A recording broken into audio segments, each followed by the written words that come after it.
My son is Chris. We've had an interesting and exciting life together so far. He's 25 years old now. I'm very pleased he's 25 years old because at one point in his life, I really didn't think I would see that.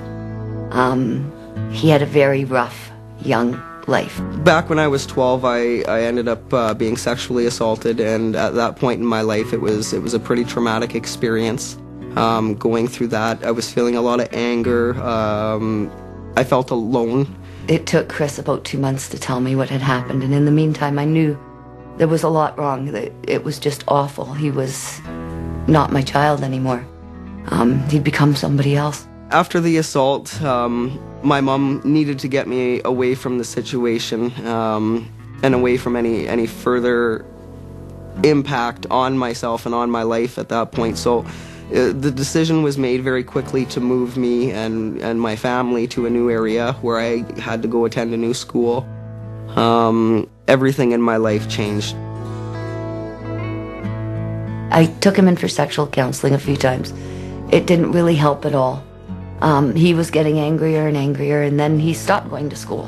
When I started drinking and when I started doing drugs and hanging out with the wrong sorts of crowds and stuff like that, it was, one guy would say, well, let's go do this, and, you'd end up going to the store, and he'd walk in and he'd steal a case of beer, and you'd walk out, you'd go get drunk that night. And then everybody's drinking, and all of a sudden, everybody was going out looking for some more, and walking down the road, you'd see a guy carrying a case of beer, and all of a sudden, they were beating the guy up for his case of beer. It's hard to know what you say to your own child when he's in that much pain. You feel it, and you can't take it away, and that's all you really want to do, is take it away, and, I'd sooner have it myself than have it on him. My first experience, they let me go, and the judge realized that, okay, this kid doesn't look too bad, let's let him out. And of course, as soon as he let me out, I was right back at it. I think they let me out on a Friday night, and by Monday morning, they were back knocking on the door and saying, okay, you breached your agreement with the judge, and it's time that you go back. He ended up involved with the police. He was pulling B&Es. He had started stealing very shortly after the rape. And I think it was just reaching out, trying to get attention, trying to make things different. It went on for a long, long time. He stole everything I owned, stereos, pop bottles, you name it, anything that was movable he took. Hanging out with my friends, and one night we all started doing some drugs, and we all decided that, well, let's go out and rob a cab driver. 4 cab drivers later, you're looking to be accepted by the crowd, and if I wouldn't have done what I did in taking part in it, I don't think I would have been accepted, right? And I think it was mostly fear of knowing that, okay, these are my friends, or what I thought were my friends. I was very confused, scared, hurt, angry, lost, feeling inadequate. I felt like it was my fault. The relationship just wasn't there anymore at home. I wasn't looking for a relationship. I was more looking to be alone rather than have anybody try and help me at that point, and everybody was trying to help me, but I wasn't ready for it. But then he was on the street, and I had heard that he had a gun in his hand. At that point, I couldn't live with it anymore. When I was on the streets, I was, you gotta feed yourself, and we're out there and, beating people up and robbing people and stealing their money and doing whatever you had to do to survive for that day. It was a daily thing. It was, you didn't care about tomorrow. It was, what could I do for myself today to make sure that I get through this today? I needed him to be safe. He was my child. He was on the street. He was gonna hurt himself. He was gonna get hurt, or he was gonna hurt somebody else. And I couldn't live with that. I was on the run for about 3 or 4 months before, I finally broke down, and I just needed to talk to my mom. One thing about Chris was he could never go away from me for very long. We had a close relationship. So he'd always check in, let me know he was still alive, and I was grateful for that.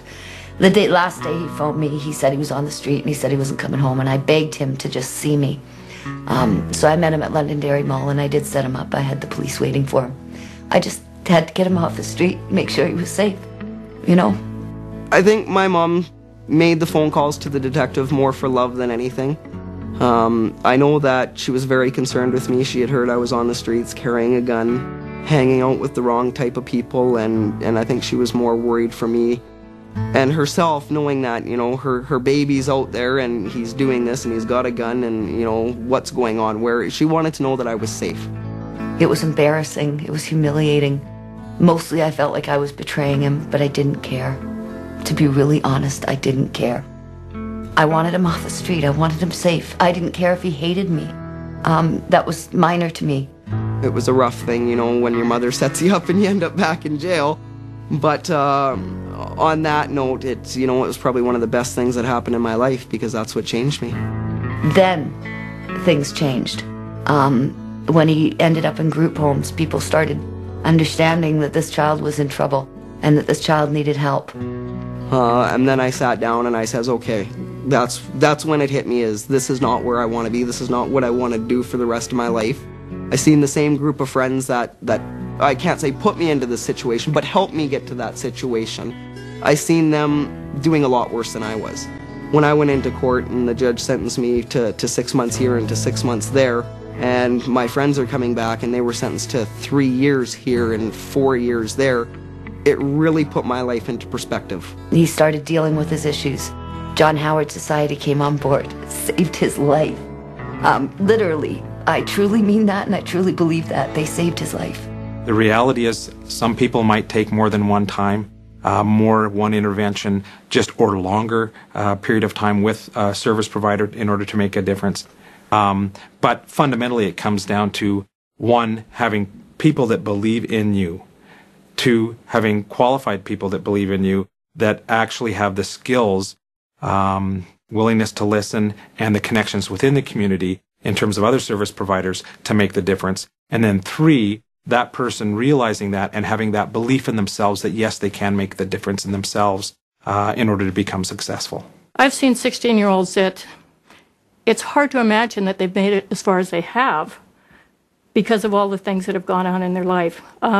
And they have great resiliency. So what we need to do